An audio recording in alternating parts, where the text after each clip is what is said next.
Coach, first off, just how much pressure does getting a win like this do for a group just to kind of feel that flow and that confidence again?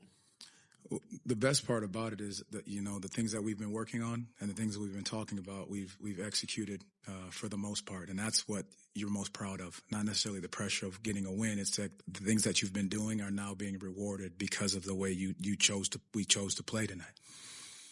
To have that big third quarter, 40-20, how did that change the game for you guys? And what did you see in that stretch that worked? Well, I thought it was just a combination of what we've, put together. Our defense did its job. We got out, got steals. We talked about getting easy baskets. We got a ton in that quarter, and they set the tone there. So we were able to get out and have our sprint and run game together because we were able to get the stops and get easy baskets versus a very good defensive Miami team. How big was Jonathan Isaac, especially in that first half? I thought he was absolutely great. You talk about a guy that always stays ready no matter what the rotation looks like. When his number's called, he changed the game defensively, being able to go in there and guard multiple guys, multiple positions, protect the rim. Just his energy was very infectious for us tonight. Coach, tonight you guys had a 5-to-1 assist to turnover ratio, 36 assists, 7 turnovers, but specifically Tyus Jones, 9 assists and no turnovers for him. What was it like having that night from him and just the ball moving in general? I thought it was excellent. He did a great job of getting us organized, played with pace, but also played with poise, found the right pass, the right guy at the right time. And the reason you bring a guy like that in is because that's what they do. There's a reason why he's led the league in assist to turnover ratio for so long, because he understands how to play the game and where to get the ball at the right time to these guys. He said that the team kind of decided that they had to play the right way or play the way that you guys have been talking about. What kind of goes into that decision, or how does that kind of come about, and what maybe seemed to click today? I wouldn't say it's so much decided to. I think it's just those things all fell into place right now for us. And you look at the third quarter as the prime example of that. Like, we sat down, we got stops, we didn't gamble, we were able to go get easy baskets off of our defense, creating turnovers. So those are the things that's what it looks like. We shared and moved the basketball with quick decisions. When the double team came, we found bodies, we swung it, we found one more, we went from good to great on shots a ton of times, and that's what this team is capable of doing night in and night out. Coach, Anthony Black tonight, we know what he can do defensively, but he had, plus 17 for you guys, was just really a key offensive cog for you guys. What's this game just been kind of another example of what he's been doing all season? He's been special. I think he just keeps stepping into more of who he is. We talk about the things that he's capable of doing defensively, but then he did a couple things tonight that, everybody talked about the dunk that he had, over in Berlin, but then you see the one he throws off the rim, goes back and gets it, and that even shocked me. But that's what he's capable of doing, and when he plays with that level of aggression and confidence, it's who he is, and it's what he's capable of doing on any given night. How do you guys bring what worked tonight onto the next one and moving forward? Yeah, that's a great question. I think we go tomorrow, we look at film, we figure out the things that we can do better, because there's a lot of cleanup from tonight. But then that's what we have to do to make sure we transfer it over. Stick with how we shared the basketball, how we defended, the cleanup from little small things within the game that we know we can control. I think that you just take that into a tough Toronto team that you're going to face next.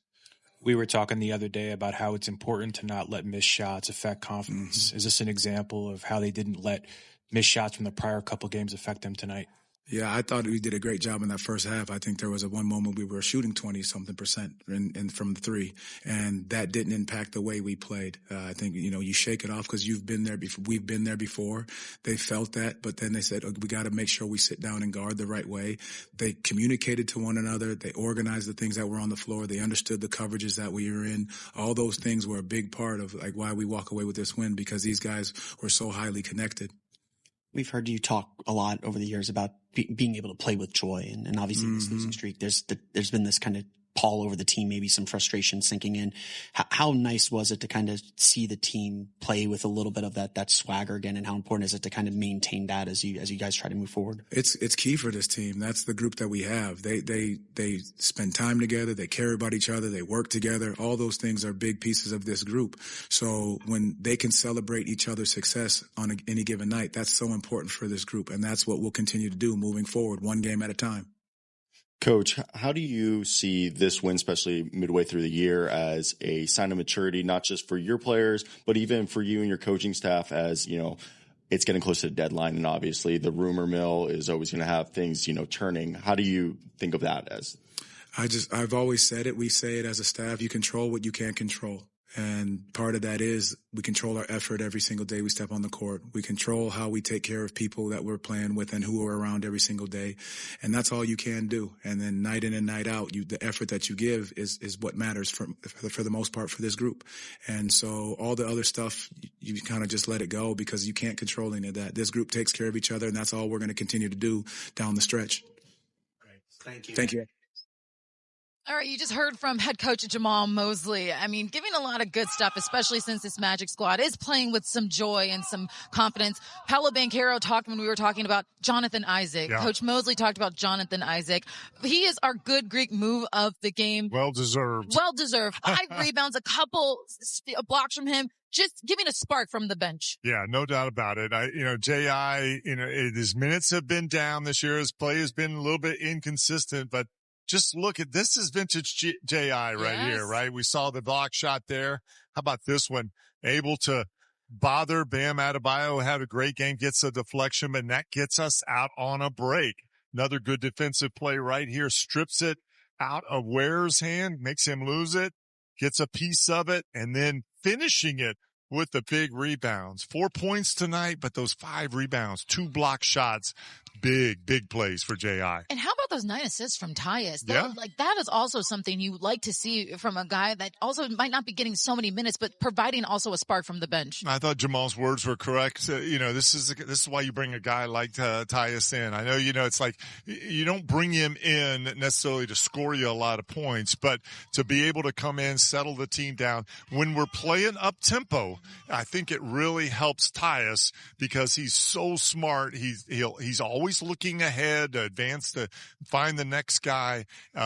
He just doesn't make mistakes, especially when the game speeds up. Yeah, well, this trip home to Orlando, the 45-minute flight home, that's going to be a good one for the Magic as they look ahead to a game ahead because we're not done yet, JT. The Magic will get home, and we'll take a look at our road ahead as the Magic leave Miami on top 133-124 here in Miami. More to come after the break. The Magic snap a 4-game losing streak, winning this game here in Miami, 133-124, the final. And if you guys don't know, JT gets a little spicy whenever we are playing the Miami Heat. You love a good rivalry, but now 4 straight against this team. I mean, it's amazing to see. Well, I think it just goes back kind of my age, right? Like I was with the Orlando Magic, but when these 2 teams came in the league, the Miami Heat, and so, 2 expansion teams in the same state, it was a rivalry. It was built that way. So I kind of live off of that still. But here's the thing is like now, even though it's still big for me, it's becoming bigger. And the reason why I think is now we're at a point where both of these are good teams, right? And in the past, the Magic have been good, the Heat not so good. The Magic not doing very well, the Heat, doing well. And so there was never really a time when they were playing. We've only met one time in the playoffs back in the late 90s. So it's just fun right now because these are 2 teams. Miami played a great ball game tonight. They did. And so 2 teams playing well. It's just fun, and so I like it. I want it to be a rivalry. And you think about it, we got to come back here in March. We do. This franchise, there's a lot of pride over in that Miami Heat locker room, and they don't want to be swept on the season. So talk about spicy. It could be kind of spicy when we come back here in March. No doubt about it. But before we get there, the Magic, they got to go home. Let's take a look at our Toyota road ahead because up next is the Toronto Raptors, 4th in the Eastern Conference. And, this is a team. Oh, they lost tonight. They did. Yes. They did lose to the Knicks tonight, but we saw what happened in Toronto. Very close game. This is a team that they've just been doing so well piecing together games. They're a terrific defensive team. They've just really done a nice job. They've got good pieces, the ability to score. So yeah, it'll be a good game. It's a quality team coming in, but a chance now for the Magic to kind of start putting something together here, put some wins together in a row. Well, JT, before we get out of here, you've been on a workout. You've been up and down the stairs. I got to give it to you, partner. Yes. You've been doing it. What are your final thoughts for tonight's game before we get out of here? I'll let you get whatever you want today. I'll give you whatever you want today. No, you know what? I'm really happy for this team. I'm happy for Jamal Mosley and the coaching staff. Anytime you're stuck in a losing skid like we are, you heard Paolo after the game. There's a lot of, there is frustration, right? And so, like what Jamal talked about was these are things we've been working on, and to see it pay off, their hard work of what they're trying to correct. It's just fun to watch that, and it will be a joyous ride home on the plane tonight. It sure will, and that will do it for us on Magic Live, the post-game show. The Magic, they end up winning this one 133-124, your final score for tonight's game. Thank you to Ty Eastman and Greg Hartung and everyone here in Miami. The leaders for tonight's game, Paolo Banchero, 31 points, 26 from Anthony Black, 23 from Desmond Bane. But the starters in double figures tonight. Magic fans, they return to the Kaseya Center. We're going to need to see you there as they take on the Toronto Raptors on Friday. Thanks for joining us, Magic fans, and have a good night.